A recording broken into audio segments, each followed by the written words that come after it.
हमारे साथ है डॉक्टर अखिलेश गुमास्ता, MBBS डॉक्टर हैं।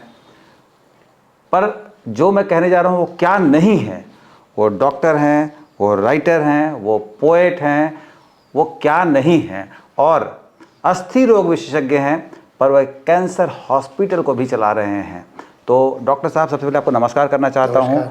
और वैसे तो ये जो पेशा है, जो डॉक्टरी का जो पेशा है, वो तो मानवता की सेवा के लिए ही है, पर मैंने बहुत कम डॉक्टर देखे हैं जो आपकी तरह सेवा को सेवा भाव की तरह जी रहे हैं।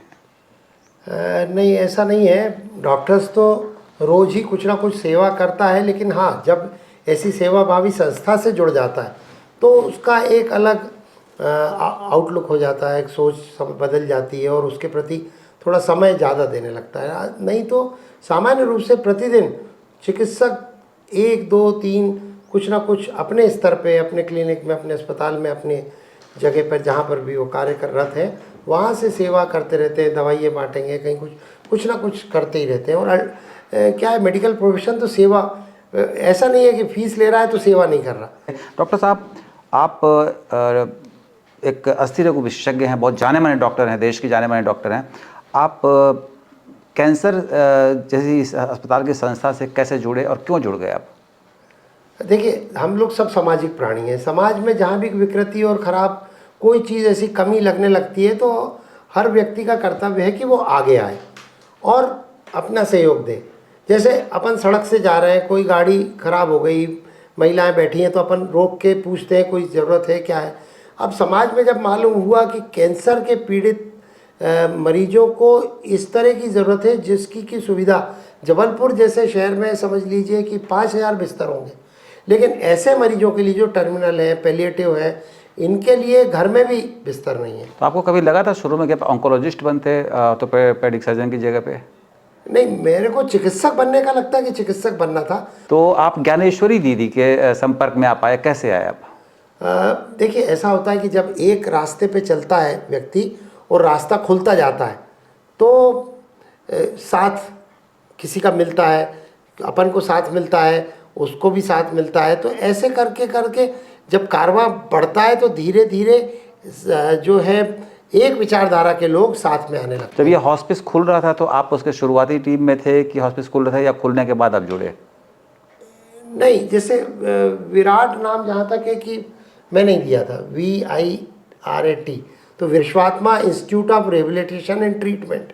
तो मतलब आप शुरुआती टीम से ही जुड़े थे, शुरुआती दौर से जुड़े हुए थे? हाँ, मतलब आप हम लोगों ने मिलकर आप ज्ञानेश्वरी दीदी के संपर्क में ही कैसे आए? हाँ, संपर्क और उसके पहले आए थे। हाँ, कैसे आए? एक जगह राजेश्वर जी के प्रवचन हम कराते थे यहाँ पर, राम महोत्सव, और उस समय मैंने सुंदरकांड का अंग्रेजी में अनुवाद किया था कि, तो उस समय दीदी उस संस्था में आई। तो बच्चों को जोड़ने का काम हम राम अवेयरनेस मूवमेंट के द्वारा करते थे कि बच्चे अपनी आध्यात्मिकता, अपनी भारतीय संस्कृति, भारतीय ज्ञान सनातन के प्रति जागरूक हों। तो इसके लिए एक राम अवेयरनेस मूवमेंट का बनाया था, उसी के अंतर्गत एक प्रवचन होता था। तो वहीं पर दीदी से भेंट हुई, बच्चों का एक कार्यक्रम हमने रखा था, क्विज प्रोग्राम, तो उसका निर्णायक के रूप में दीदी को बुलाया था। एक MBBS डॉक्टर, सुंदरकांड इन्होंने बताया कि उन्होंने उसको अंग्रेजी में उसका अनुवाद किया है। डॉक्टर साहब से जब मैं मिला था तो बतौर डॉक्टर और पेशेंट मिल गए थे हम लोग, तो क्योंकि मेरी तबीयत ख़राब थी, मैं होटल में ठहरा था और मुझे किसी ने बताया कि डॉक्टर साहब को पता चला, तो दवा लेकर आए थे। पर मुझे इनके बारे में बड़ी एक नई जानकारी तब पता चली थी कि इन्होंने रामायण जो है, वाल्मीकि रामायण, उसको पूरे रामायण को इन्होंने अंग्रेजी में अनुदित किया है, इंग्लिश में उन्होंने ट्रांसलेट किया है पूरी किताब को।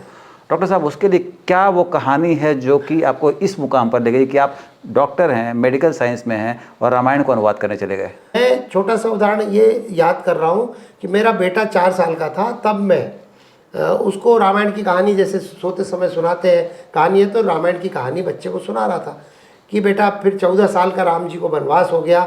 तो उसने पूछा कि 14 यानी कितने होते हैं? तो मैंने कहा कि 14 यानी 14 होते हैं, और वो समझ गया और सो गया, लेकिन मैं नहीं सो पाया। डॉक्टर साहब ने बहुत बहुत बहुत बारीक बात कही है। अब इसको बहुत फिर से मैं रिपीट कर रहा हूँ कि इनका बेटा जो 4th क्लास में पढ़ता था, इन्होंने कहानी सुनाई। इन्होंने कहा कि राम को 14 वर्ष का वनवास हुआ था, तो बेटे ने पूछा कि पापा व्हाट इज 14? 14 किसे कहते हैं? गिनती में 1 2 3 नहीं पढ़ते हैं बच्चे। जाहिर है कि हम लोग खुश होते हैं, हमारा बच्चा अंग्रेजी पढ़ता है, इंग्लिश मीडियम में पढ़ता है, तो 1 2 3 पढ़ते हैं। तो डॉक्टर साहब के मन में खटका हुआ। तो डॉक्टर साहब को ये लगा कि अब पूरी दुनिया में अंग्रेज़ी जो है वो एक पॉपुलर भाषा होती जा रही है, आधुनिक भाषा हो गई है। तो इन्होंने कहा कि चलो कोई बात नहीं, हम लोगों पर फोर्स करें कि तुम हिंदी और अवधी पढ़ो, उससे अच्छा कि तुम्हारी भाषा में तुम्हें उनकी कहानी सुनाता हूँ, सनातन की कहानी, अपने राम की कहानी। तो आपने कितना समय लिया उसका अनुवाद करने में और कैसे समय निकाला आपने? हाँ, वो 8 वर्ष रामायण में। सुन लीजिए आप, 8 वर्ष।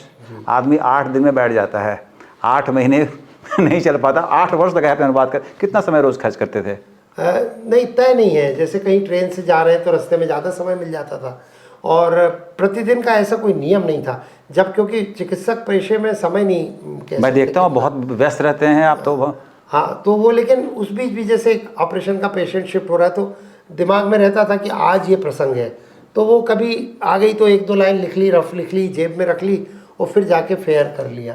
इतना ही नहीं डॉक्टर साहब, लिखे किताब छपी दिल्ली में, प्रभात प्रकाशन से किताब छपी, इतना इतना मोटा सा ग्रंथ है वो, 800 पेज। और उसको मैं कहता हूँ कि उसको ज़रूर पढ़ना चाहिए सबको, खासकर आज की जो पीढ़ी है, जो इंग्लिश मीडियम वाली पीढ़ी है, उसको पढ़ना चाहिए, उसको समझना चाहिए कि इंग्लिश में राम उसके जीवन में कैसे समाहित हो सकते हैं। डॉक्टर साहब प्रभावित होने के बाद इससे आपने गीता का भी हाँ, फिर लोगों ने पूछा कि आप क्या करेंगे, तो मैंने कहा अब मैं रामायण, अभी तो लिखी है, अब मैं पढ़ूंगा रामायण, और तब तक पढ़ूंगा जब जीवन रामायण में नहीं हो जाए। फिर लोगों ने पूछा कि अरे अब आप गीता पढ़ने लगे, तो मैंने कहा वो रामायण ही क्या जो कृष्ण तक ना ले जाए। डॉक्टर साहब आपसे एक प्रश्न है, माइथोलॉजिकल पुरानी का जो हमारे कैरेक्टर्स में सबसे प्रिय कैरेक्टर कौन है आपका? भरत। भरत। ये तो आपने मुझे छेड़ दिया है कि मैं लंबा इंटरव्यू कर लूँ। भरत, भरत का आपने कुछ एक बार प्रोग्राम देखा था मैंने मानस भवन में, डॉक्टर थोड़ा सा उसको सुना दीजिए आप। देखिए, भरत का जन्म नहीं होता, या भरत नहीं होते तो रामायण होती भी नहीं। बहुत बड़ी बात है जी। और भरत का चरित्र रोंगटे खड़े करने वाला है।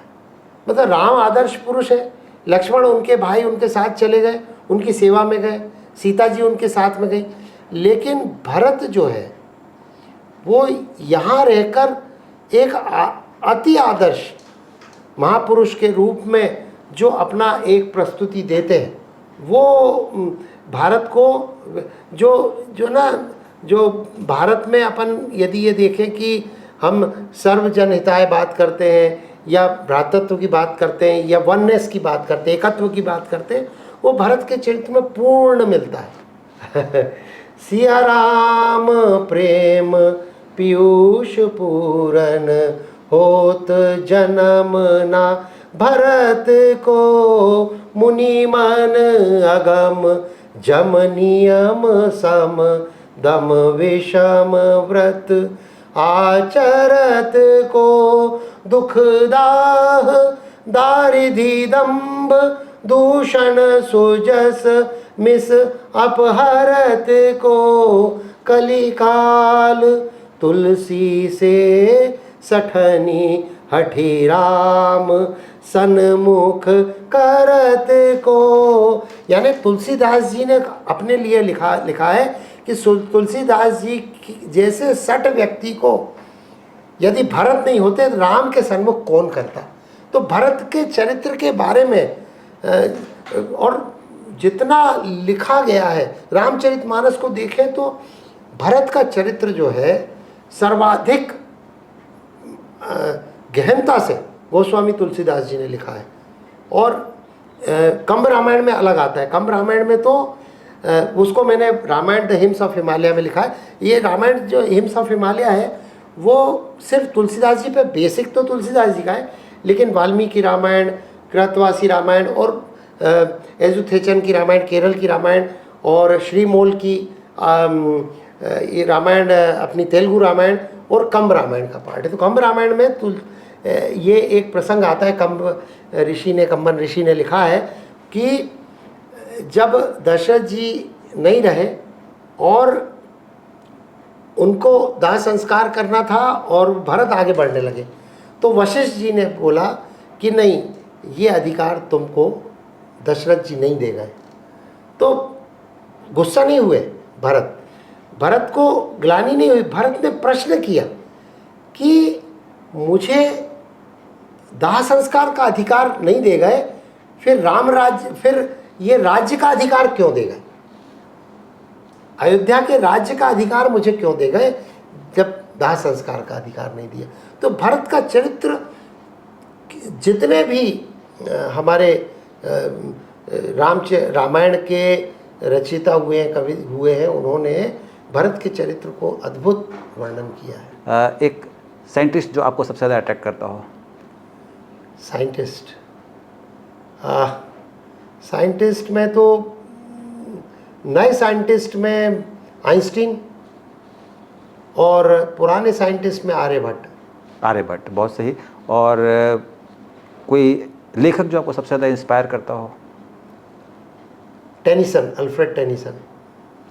कोई वो घटना जिसने आपके जीवन की दिशा ही बदल दी हो, पूरी एकदम नए मोड़ पर ले गया हो आपको? देखिए, सामान्य रूप से एकदम से अचानक कोई एक्सीडेंटली घटनाएं हो के मोड़ बनाए, ये बहुत कम होता है।